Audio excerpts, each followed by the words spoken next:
So regarding each of the four truths, there's a specific way that we should engage with each one. Okay?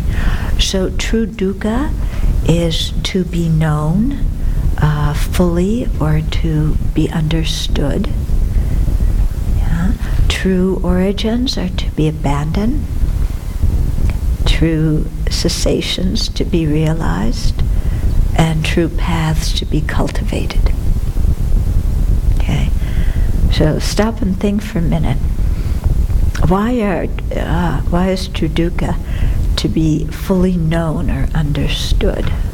Why is that the way that we relate to true dukkha? Yeah, because without understanding it, we won't want to stop it. Okay? True origins are to be abandoned. Why? Huh? Yeah, because they're the cause of the dukkha. True cessations to be realized. You realize realization.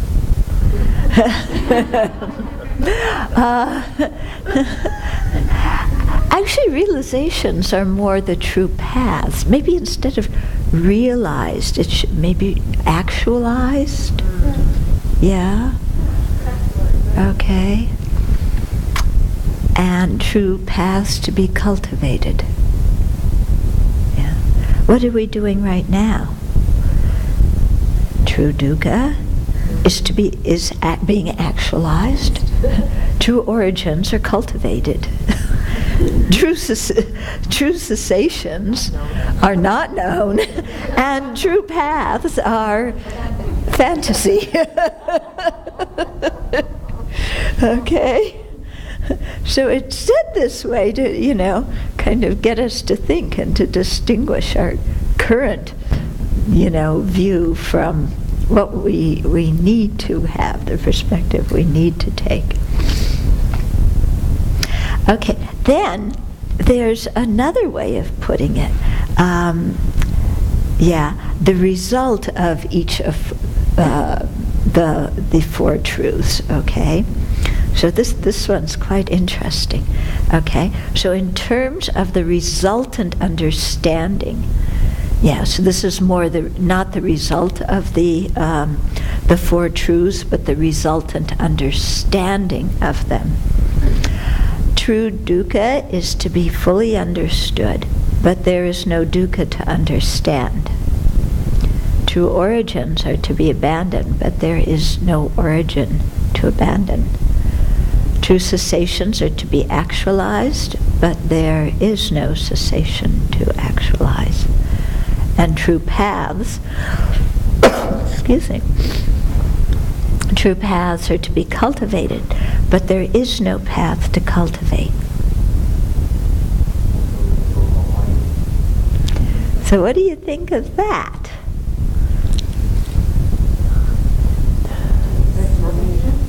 What does it mean? Okay, so there's two ways to understand it, okay?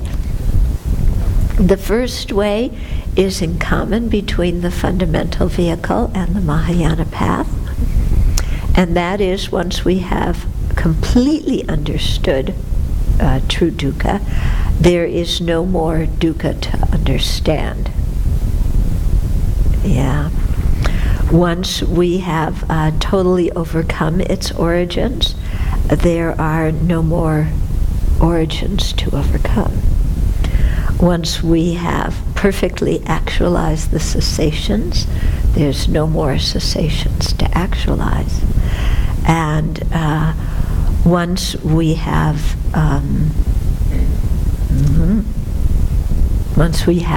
cultivated the paths, there's no more path to cultivate. So that's one way to understand it. That's in common between fundamental vehicle and Mahayana. Okay. Now the second one is the uncommon Madhyamaka approach.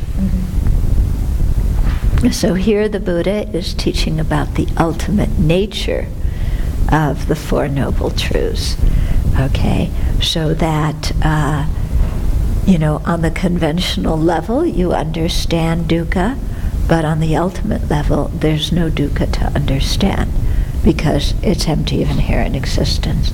On the conventional level you abandon the origins.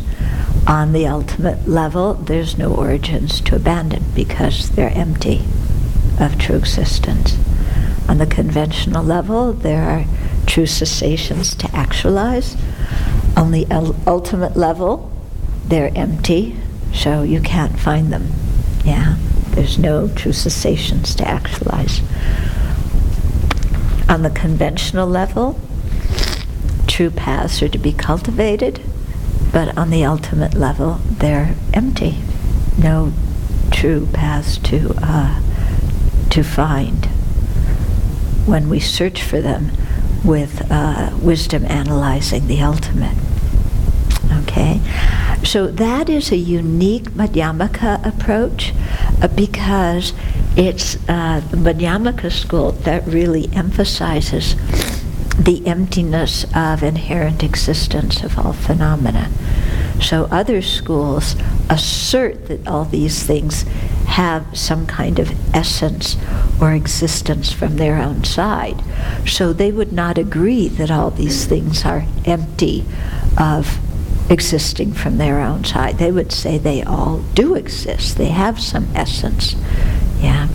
It's only the Madhyamakas that say, okay, on a conventional level they exist when you don't analyze, but when you're analyzing to try and find out exactly what they are, or exactly what the referent of the word dukkha, origin, cessation, or path is, that at that time when you're searching in that way you can't find anything.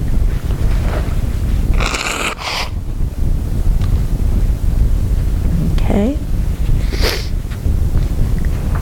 So all four truths have been empty from the beginning. Sometimes they say empty from the beginning or primordially empty. Actually, like we've talked about, there is no beginning.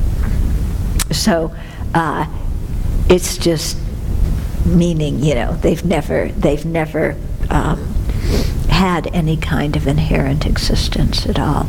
And yet we see all of them as existing inherently, having their own nature.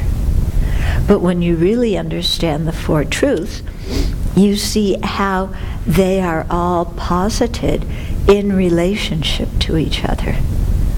You can't posit true dukkha without positing its cause. Yeah. And then you can't posit the cause without there being an effect of the cause. Yeah. So you all these things, and you can't posit samsara as embodied by true dukkha and true origins without positing nirvana and true paths, because all these things are dependent upon each other. Yeah, none of them have their own essence. They wouldn't make any sense if only one of them existed. Yeah, if you said, yeah, only nirvana or only true cessations. What does it mean?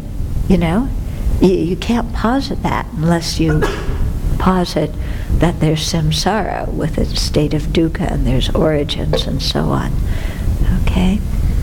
So when we say that they've been empty from the beginning, it means that their very nature lacks any kind of inherent essence. And this quality of every phenomena, the fact that naturally it is empty of inherent existence, is also called natural nirvana. Okay, natural nirvana, in the sense that, usually, very often we think of nirvana as the stopping of dukkha and its causes. But remember, before I said it was the purified nature, the purified aspect of the ultimate nature of the mind, okay? Of the mind that has been forever liberated from certain level of obscurations. Okay, so nirvana nirvana is not just the cessation of dukkha, it's the ultimate nature of the mind that has ceased dukkha and its causes. Okay, so that's the natural nirvana. And because we have natural nirvana, in other words, the basic emptiness, the fact that everything lacks any kind of substantial essence, because of that, then it's possible to attain the other kinds of nirvana, okay? So, so this is interesting. So we talk about, so the natural nirvana, the emptiness is the basis. Because persons and phenomena are empty, we can attain nirvana with remainder, nirvana without remainder, and non-abiding nirvana. Okay? So let's go through and talk about those. Yeah. So we have nirvana with and without remainder, and there's two ways of talking about these. Remember, I was talking before about an arhat, a person who, when they're born, they're not an arhat, and then they become an arhat in that life. They eliminate all the afflictive obscurations that cause rebirth in samsara in that lifetime. Okay? While those arhats are still alive, it's called nirvana with remainder because they still have their body that was produced by afflictions and karma.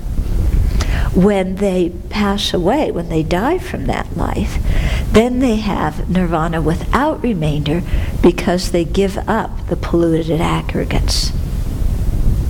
Okay? And then what happens to them? Like I was saying before, some people say the person ceases because the consciousness ceases. Other people say there's a continuation of consciousness and of the person, and the arhat abides in the state of meditation on emptiness. Just in that very blissful state. Then, so that's one way of talking about nirvana with and without remainder, and that only applies to arhats, because a Buddha has a more advanced realization and so doesn't have that polluted body in the last life.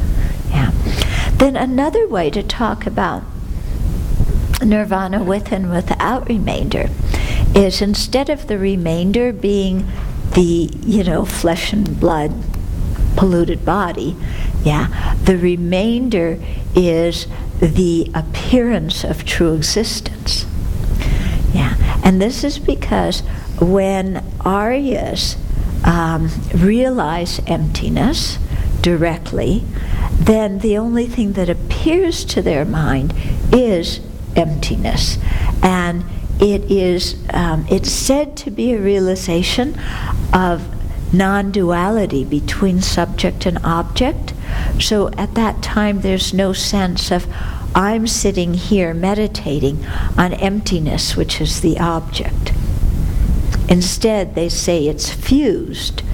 The experience is as if fused, where you can't distinguish in the experience between the subject, the consciousness, apprehending the object, which is emptiness. Okay. Now that sounds pretty unusual, huh? And when I think about it, like, what would it be like to well, first of all, what would it be like to apprehend emptiness? But then what would it be like to apprehend anything without this appearance of subject and object? Because all day long, whenever we're perceiving things, there's always the sense of me here and what I'm perceiving somewhere, out there or somewhere different than me. So what would it be like to perceive something non-dually without that sense of subject and object? Yeah. So, when the Aryas meditate and realize emptiness directly, first there's that non-dual experience. So that's called the nirvana without remainder, because at that time there's no appearance of all the conventional phenomena at all. Only emptiness appears. Okay, and here emptiness means the lack of inherent existence. It doesn't mean nothingness. And then later, when Aryas come out of their meditation, when they wake up, from their meditation, not that they've been asleep in their meditation like us, but when they come out of their meditation, then conventional objects, you and me and the bell and the recorder and the carpet and everything else, appear to them. Yeah, so they have that remainder of appearance, and in this case, the appearance, these things, even though they are not inherently existent, they appear to exist that way. Okay, and so until somebody is a Buddha, they're always going to have this appearance of true existence when they come out of meditation. Even the arhats have it. So that's why when the remainder is the appearance of true existence, first you attain nirvana without remainder when you realize emptiness directly. And then when you arise from that meditation, then you experience nirvana with remainder. Okay? Whereas in the first way of talking about nirvana with and without remainder, first you have nirvana with remainder because you attain arhatship and you still have this body, and then when you die you attain nirvana without remainder because you lose the polluted aggregates. Okay? Then there's something called non-abiding nirvana. Yeah. These terms are helpful because, if you listen to teachings in the future, you will definitely, encounter these things. Non-abiding nirvana is the unique nirvana of a fully awakened Buddha. Okay, so this is how a Buddha's realization, one of the ways a Buddha's realization differs from that of an arhat, is that a Buddha does not abide in samsara, and a Buddha does not abide in personal nirvana. Okay, so we can all understand, kind of, not abiding in samsara. Also, an arhat doesn't abide in samsara. Once you've eliminated the ignorance, the afflictions, the karma that causes rebirth, you don't abide in samsara anymore. Okay? But not abiding is sometimes they say in personal nirvana or in personal peace. Peace is another word for nirvana. Okay? What that means is that an arhat doesn't abide in samsara, but an arhat abides in personal nirvana because their motivation for attaining liberation or nirvana has been one for their own self. I want to get out of samsara.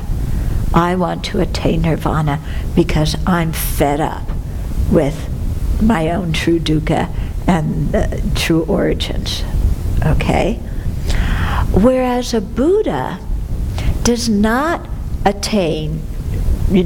go through all the process of realizing the path and attaining, the ultimate nirvana for their own benefit alone. A Buddha does it for the benefit of all sentient beings.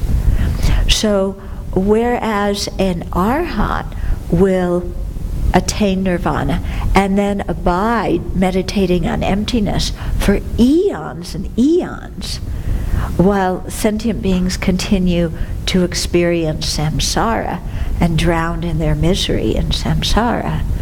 A Buddha never does that. Okay? A Buddha never abides in the personal nirvana of an arhat.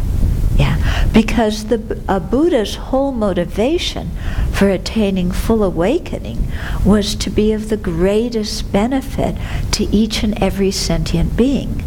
Arhats did not have that motivation. They wanted their own liberation, so afterwards they stay in their own state of peace. But a Buddha had a very different motivation and was working for the welfare of all sentient beings. So they eliminate not only the afflictive obscurations, also the cognitive ones. Yeah. And they don't abide in that personal state of nirvana. Or sometimes they call it self-complacent peace. Yeah. So when we say that a Buddha has actualized non-abiding nirvana, that's what it means. Okay. And when you think about it, it's pretty remarkable, isn't it?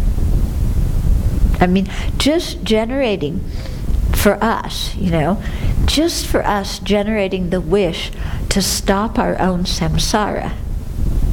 How often do we have that? Yeah? Do you generate the wish to be free of your own samsara even every day? Yeah? Or is our, like, oh, my samsara is pretty good. Or if it's not, I'm going to complain to somebody and make it better. Okay? So, first of all, you have to get that thing of being fed up with one's own state. And then on top of that, seeing that, hey, wait a minute, it's not only my true dukkha and my true origins, but every single other living being has true dukkha and true origins too. Yeah. So this thing of being trapped in the prison of samsara is not happening to me alone. Everybody's in that state. And can I, in good conscience, look at all these other beings who are drowning in samsara just like I am, and say, well, I'm off to attain my own nirvana, and I wish you well, and ciao. Yeah? When knowing that all these other sentient beings have been so kind to us in our previous lives and will be kind to us, and that any realization we attain is attained in, due to the kindness of other living beings who help make it possible. So with an understanding of that, can we just say, bye folks, wish you well, see you sometime, I hope you get out soon. Where are you going?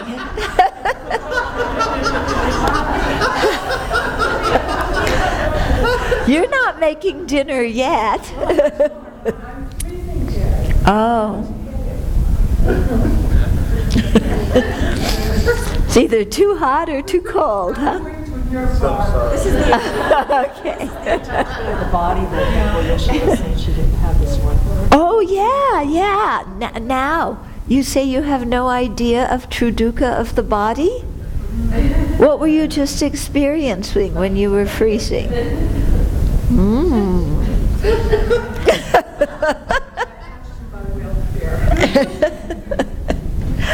Okay.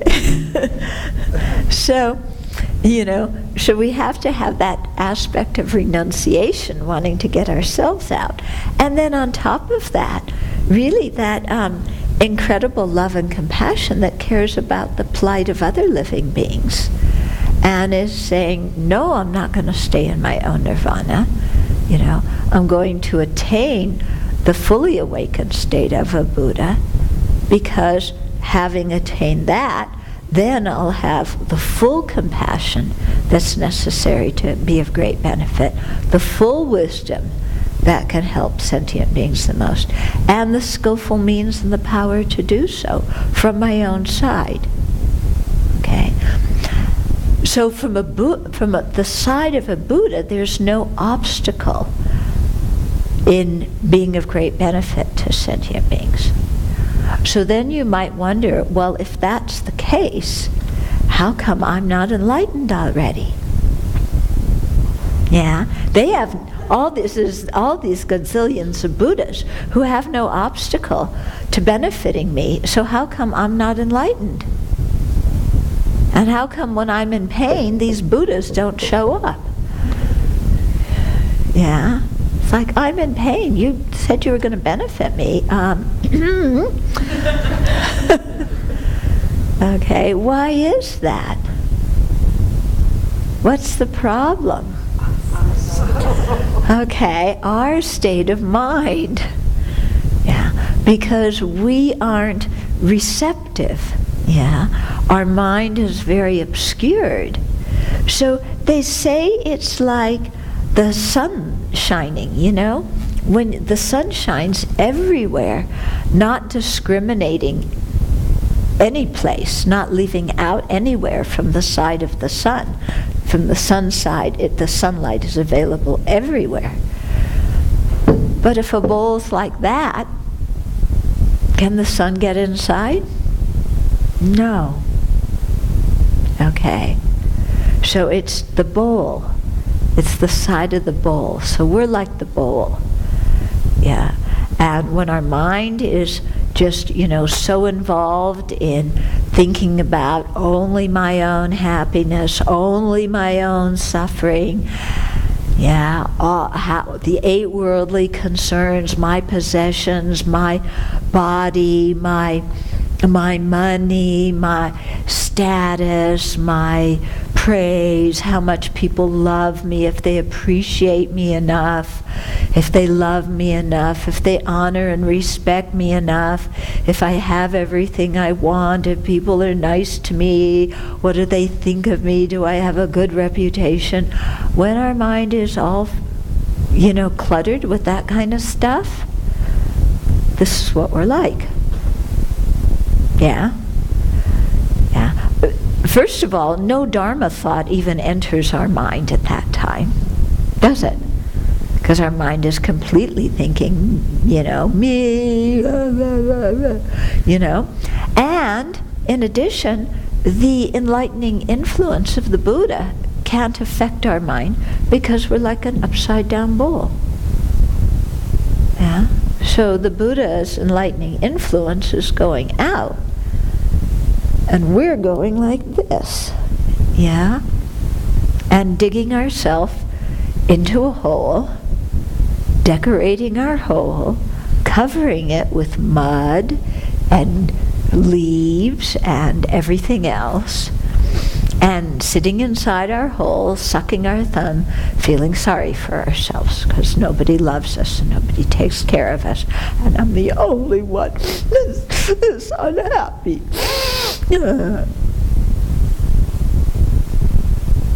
True or not true? Yeah? We all have our own little variety of our hole. Yeah? I really think we should do skits acting out.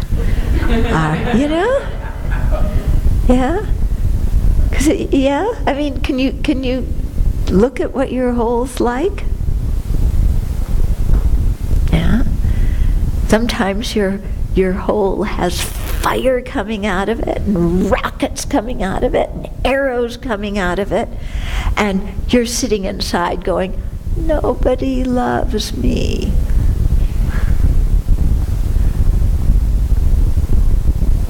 True or not true? Yeah. Yeah? We're sitting there, nobody cares about me. Why doesn't anybody care about me? Somebody comes up to our hole, and bravely tries to put the fire out and get the warheads away. And we go, what are you doing? Leave them there. Those are my warheads. Those are my missiles. That's my fire. I don't want anybody around. But nobody loves me.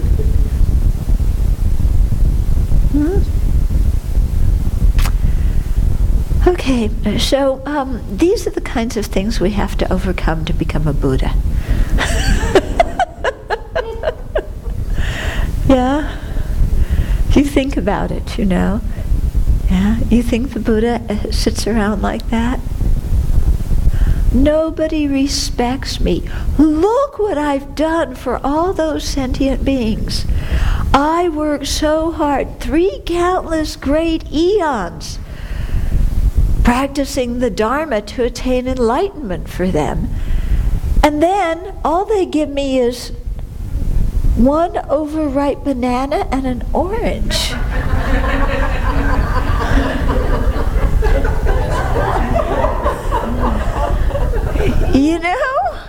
What's with these sentient beings? Yeah, I did so much for them, and that's all they give. Okay.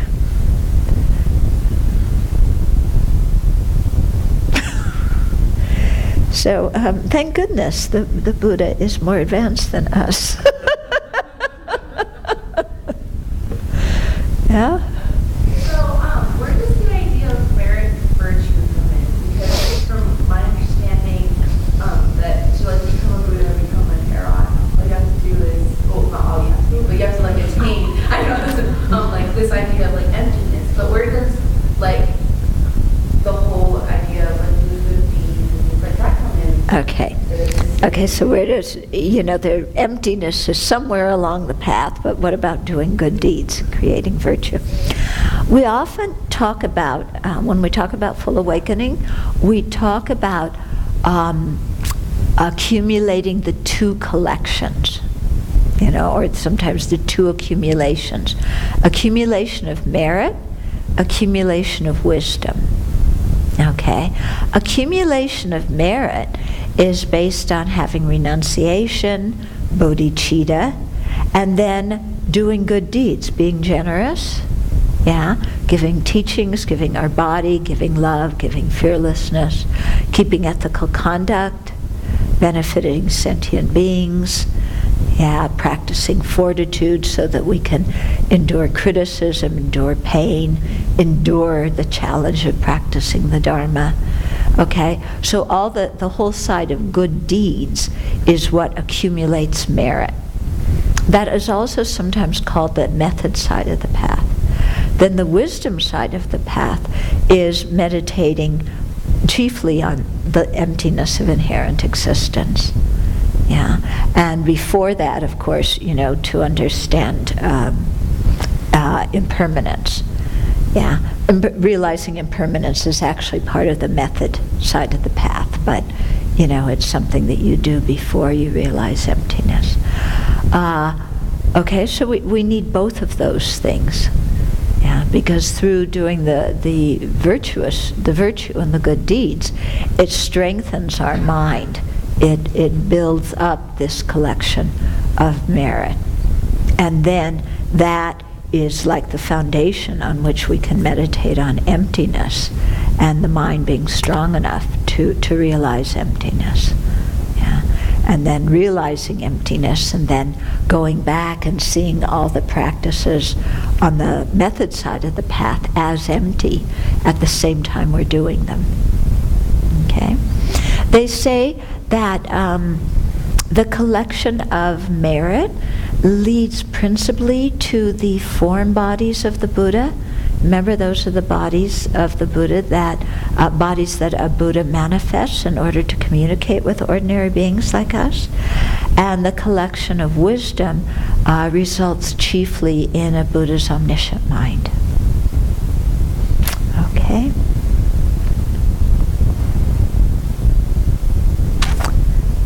Okay. So, I'm going to skip some of this. Okay, so we'll get into the 16 aspects of the Four Noble Truths. And these were initially explained in Vasubandhu's Treasury of Knowledge and also in Dharmakirti's commentary on Dinaga's Compendium of Reliable Cognition. And it's interesting, in the Pali tradition, they also have 16 attributes of the Four Noble Truths, but they're different, but they come to the same point. And I think they're found in a text, probably by Buddhaghosa, is my guess. I can't remember exactly. Okay, so we'll start with the four aspects of true dukkha. So remember, we were saying that usually when we talk about true dukkha, what we give as an example is our five aggregates. Yeah. So the five aggregates: one form aggregate, which is our body, and four mental aggregates, so feelings, discriminations, volitional factors, and then primary consciousnesses. Yeah. And so with each of the Four Noble Truths, there are four misconceptions that we ordinary beings have regarding them. And then these 16 attributes, of the Four Noble Truths, there's four for each one of the four. And so those four attributes counteract the four distorted conceptions for that particular truth. Okay? So we have four distorted conceptions for true dukkha and four attributes that counteract them. Okay? So the four wrong or erroneous conceptions, distorted conceptions about true dukkha. Yeah? The first one is that we see things that are impermanent, that are transitory, as permanent. Okay, second is we see things that are by nature unsatisfactory as pleasurable. Third, we see things that are foul by nature as clean and pure. And four, we see things that lack a self as having a self. Okay. Now, these four attributes, they can be, and the four misconceptions, they can be explained in a way that is general to all Buddhist tenet systems, or we can also explain them according to the Prasangika school. So there's different ways to explain them. And the Chittamadrans, they're another philosophical school. They would explain them in yet another way. Okay? So let's take a look at them. Yeah. So the first one, phenomena such as the physical and mental aggregates are impermanent because they undergo continuous momentary arising and disintegrating. Okay? So guess which of the four distorted conceptions it counteracts? Things that are by nature permanent. Seeing things that are by nature impermanent as permanent. Okay. So let's look. Do we see things that are by nature impermanent as permanent? Yeah. Are you surprised when somebody dies? Even if they're very old and they've been sick for a long time? Are you surprised when they die?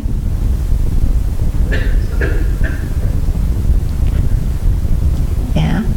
There's still some sense of shock, isn't there? Even though you've known it for a long time.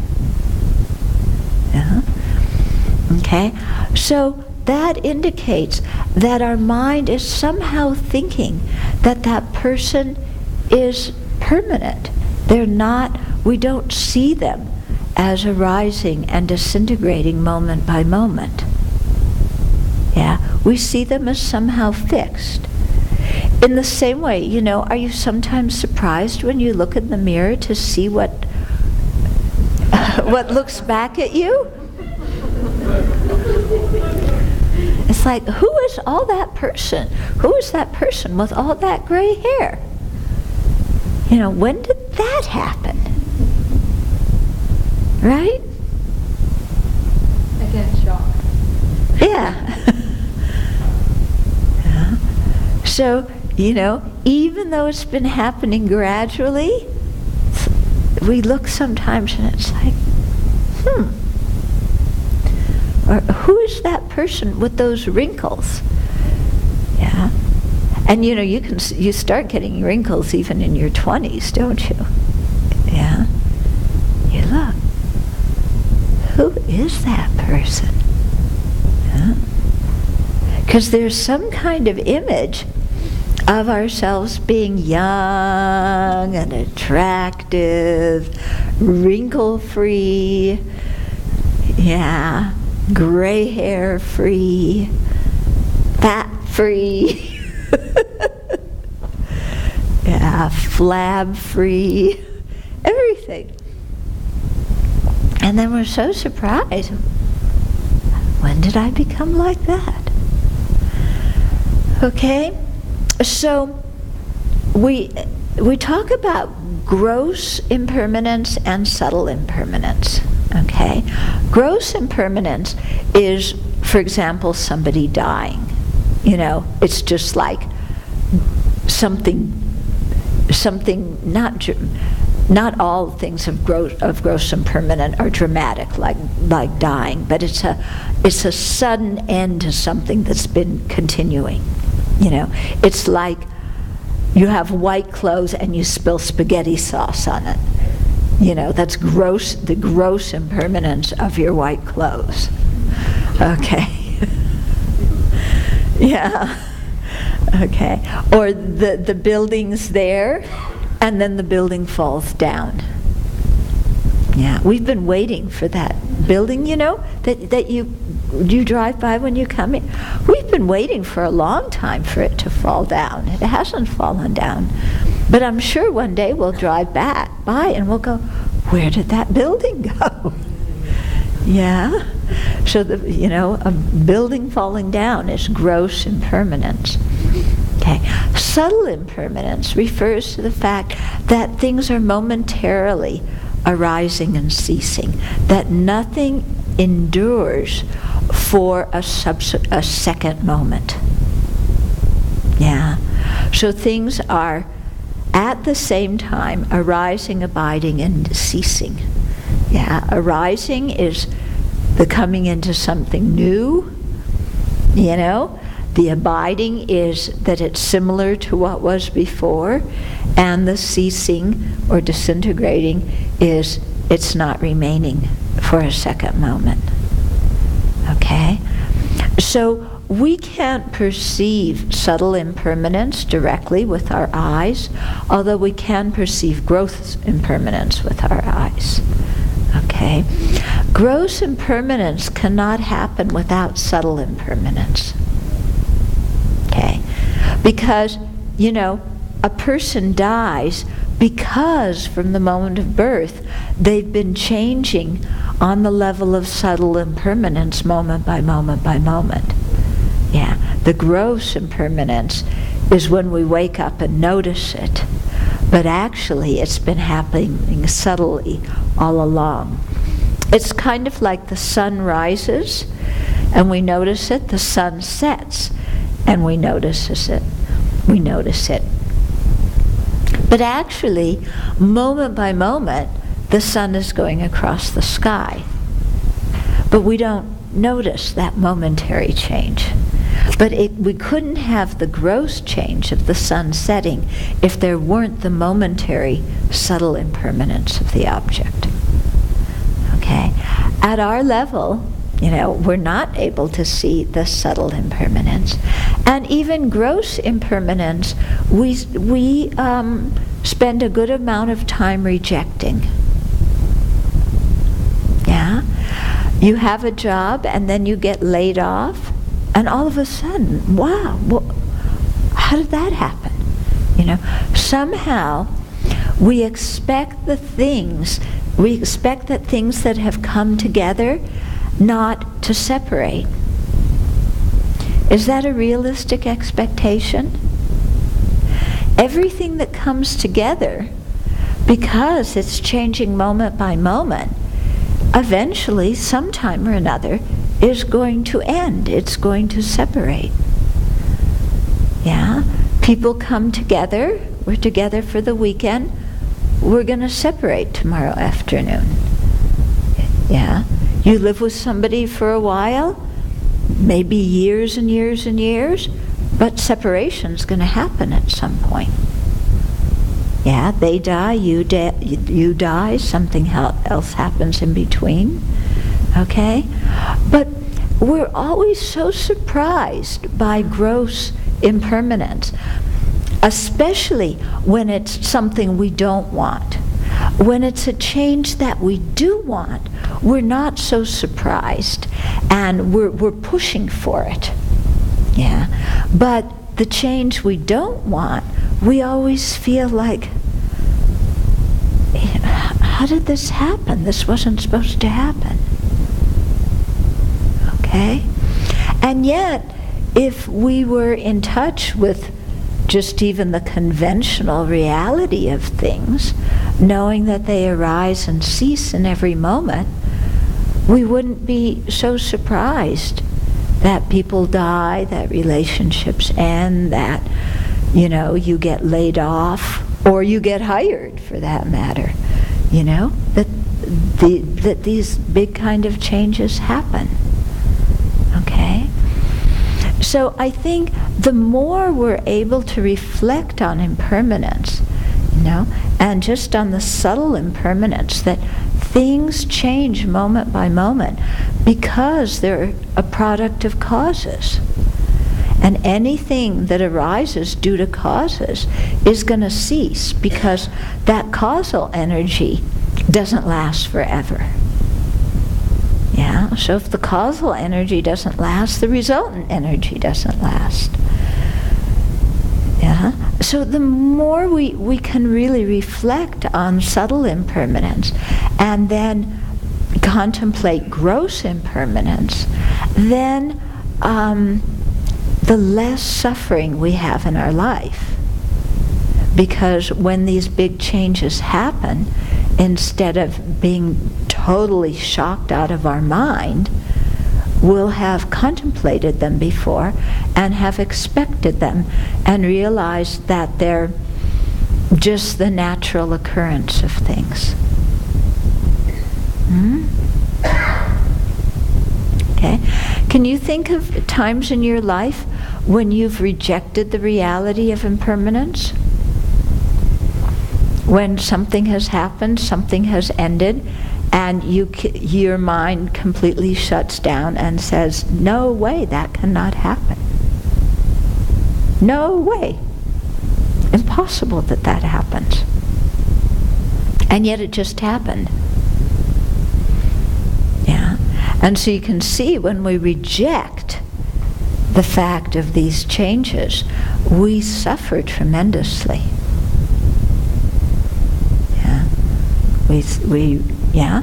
I mean, think about it. When people get sick, why am I sick? I'm not supposed to get sick. Yeah. Actually, we should be thinking, I'm born in a body under the control of afflictions and karma. I'm born in a body with the nature of getting old. Of course I'm going to get sick. I don't know when I'm going to get really sick. Yeah, but sometime or another, I'm either going to get really sick or really injured. And my life is going to end. Yeah, have you ever thought that about yourself and just thought, okay, that's reality. Death is a natural process. It happens with everybody. It does not indicate that you did something wrong. It is not a punishment. It's a natural occurrence that is a result of birth. And so the more we can think about this, then the easier it is to accept death when it happens. Be it our own death or the death of somebody that, we're very fond of. Yeah, then it's like, oh, I knew this was going to happen.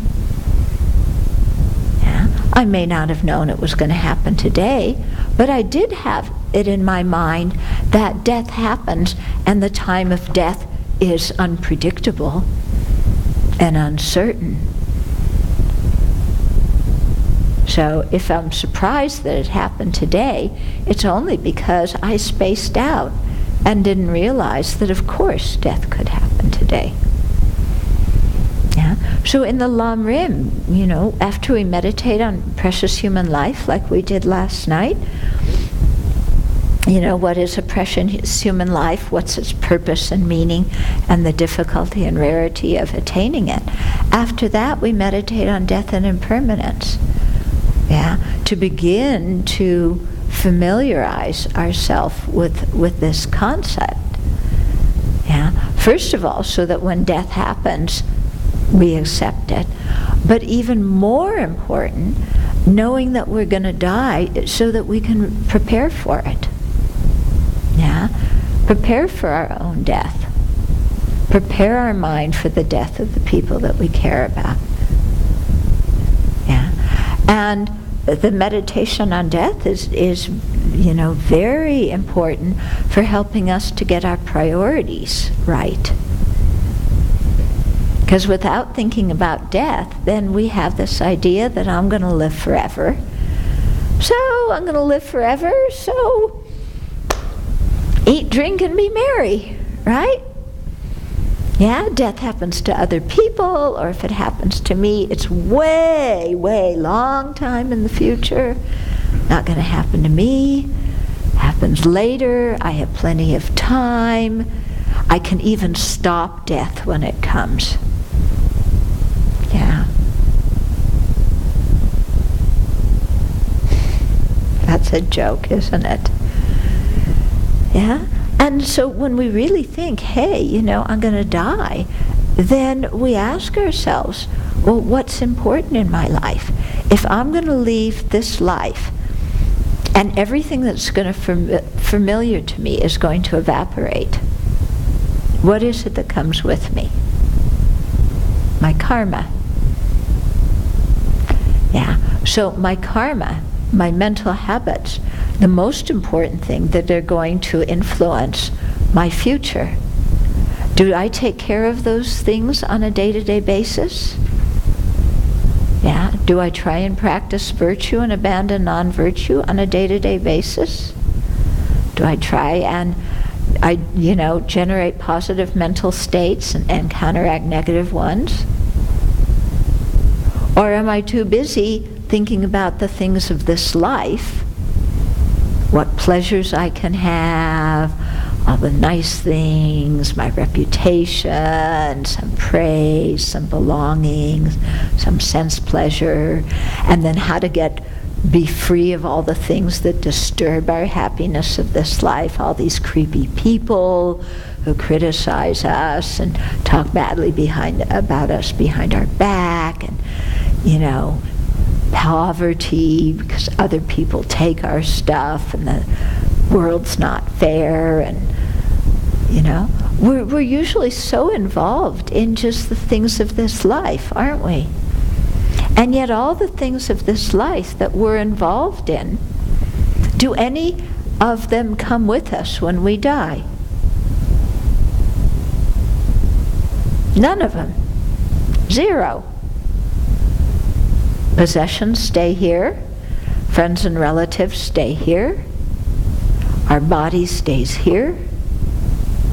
But the karma, the mental habits that we have created by trying to get possessions and protect our possessions, and have our connections with people filled with attachment and helping our friends and harming our enemies.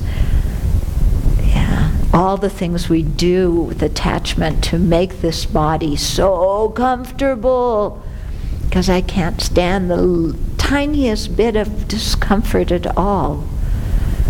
Yeah? Then that's even the tiny things. What about the big things, when we tell somebody off because we explode?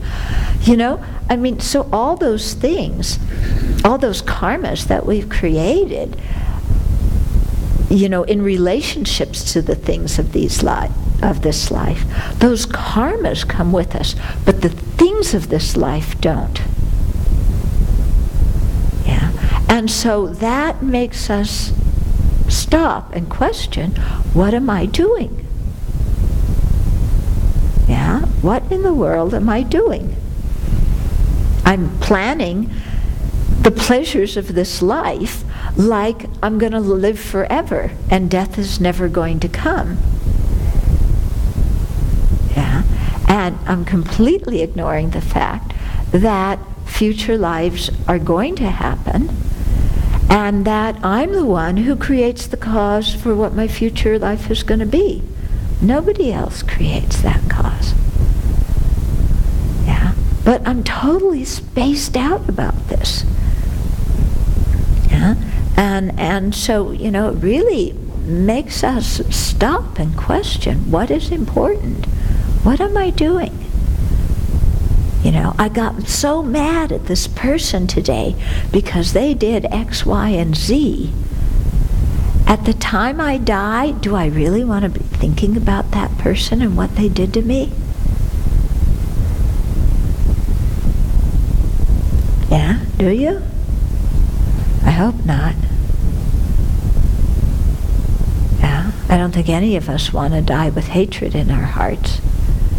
And yet, when hatred comes in our hearts, do we get rid of it or do we cultivate it? He wronged me. She did this to me. I have every right to hate that person. They betrayed my trust. They did this. They did that. That's what we cultivate, while we're alive. Do we want to die with that? I hope not. Okay? So when we reflect on impermanence, it makes us really stop and question things like this in our life. And it's a very, very good kind of questioning. It's an essential kind of questioning. Sure, it's shocking at the beginning. Yeah? But when we realize that we contemplate death in order to improve the quality of our life and all of our lives, and to get us to awakening, when we realize that, then we see that contemplating death is not anything morbid. It's actually something of great benefit to us. Okay? And so just, becoming familiar with impermanence.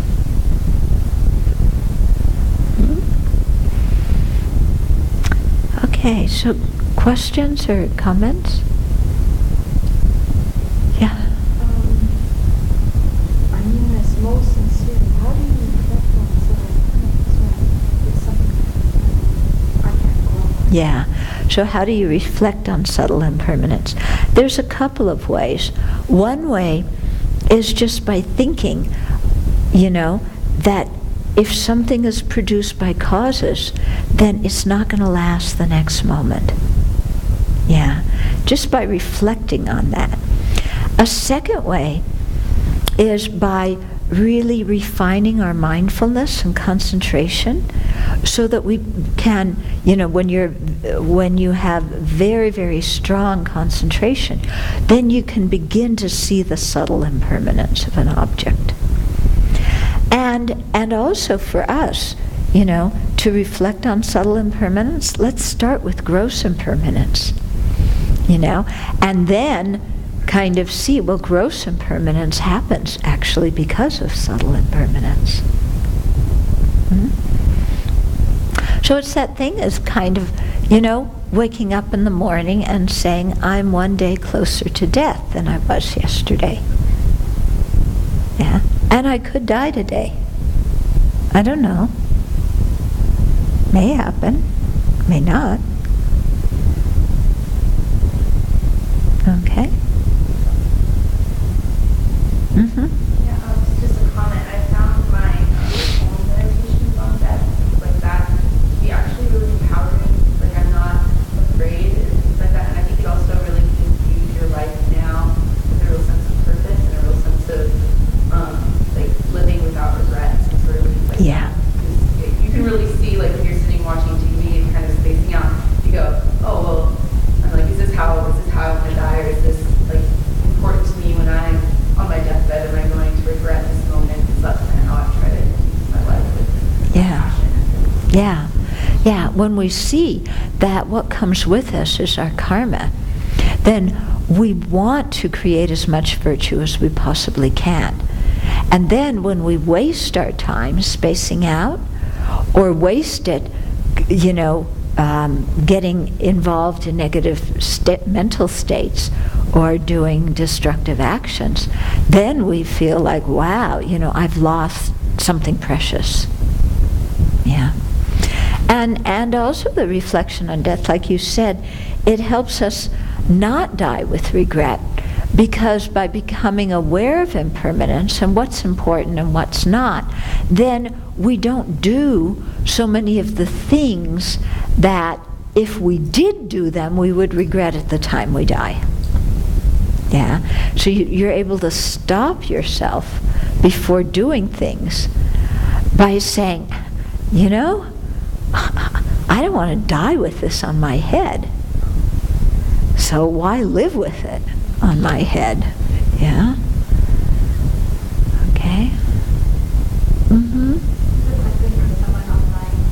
There is a superstition that thinking about bad things brings it on. This causes resistance thinking about facing what may come. Do you have any antidotes to this? Okay.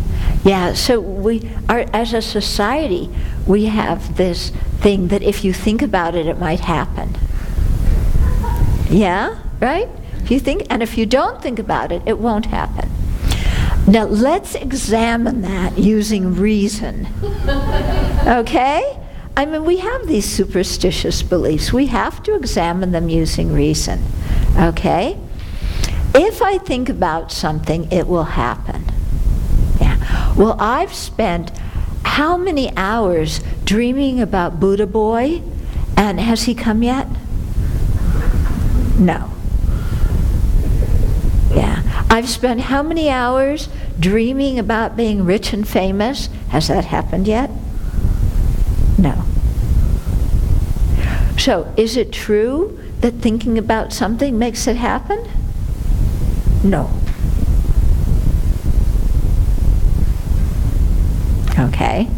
Is it true that not thinking about something means that it won't happen? Okay. Well, I never thought that an airliner would be shot out of the sky over Ukraine.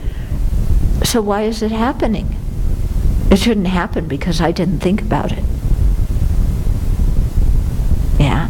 9/11, I mean, not even a Hollywood screenwriter could have dreamt that thing up. So technically, based on if I don't think about it, it won't happen, that shouldn't have happened either. Okay? So we have to confront these stupidagios that captivate our mind, and like throw them out.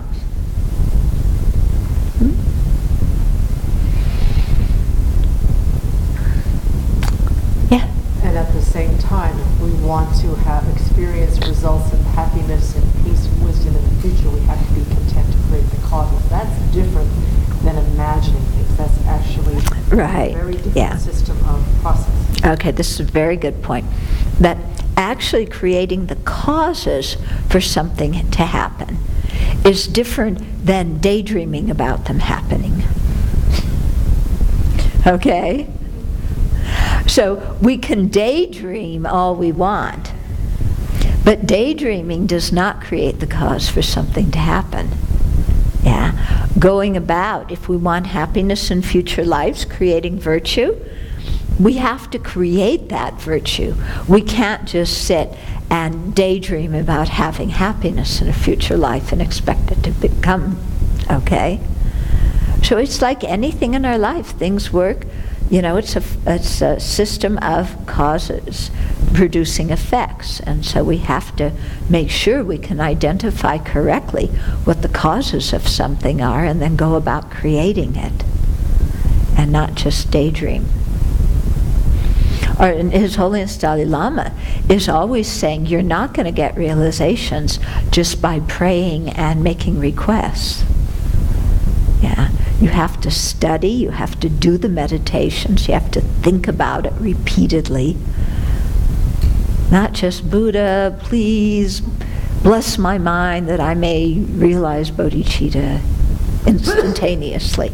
I mean, it's a wonderful, it doesn't hurt to pray like that, but don't expect that that's all you need to do and that creates the cause for generating bodhicitta. That alone creates that cause.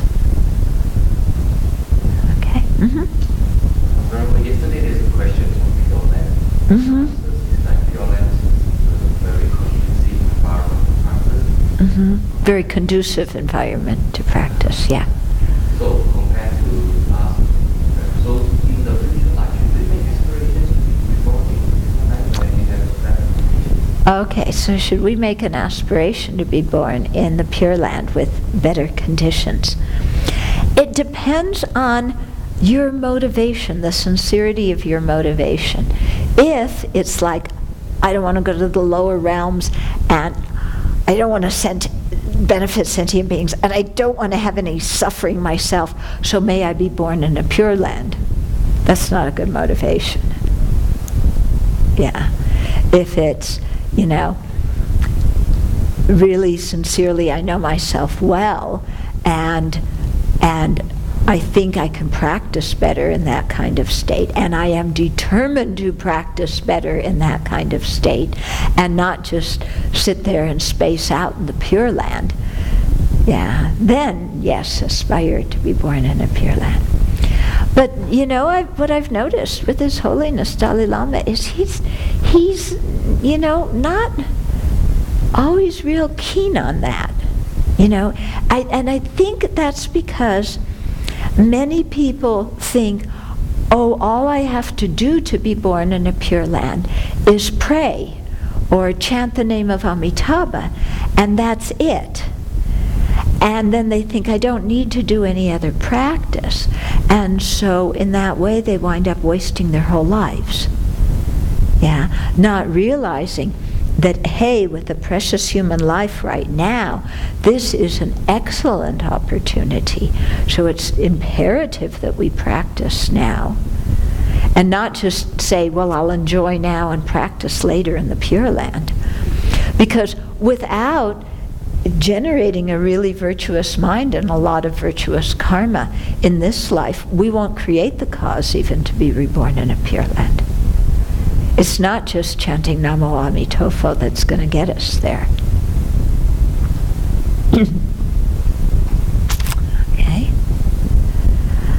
Okay, so let's stop for now. Good to meditate on this evening. Okay. And, and when you meditate on death, always bring it around. The last thing you should be thinking about is, therefore, what is important for me to do and not do in my life. And so use that meditation to really invigorate your life.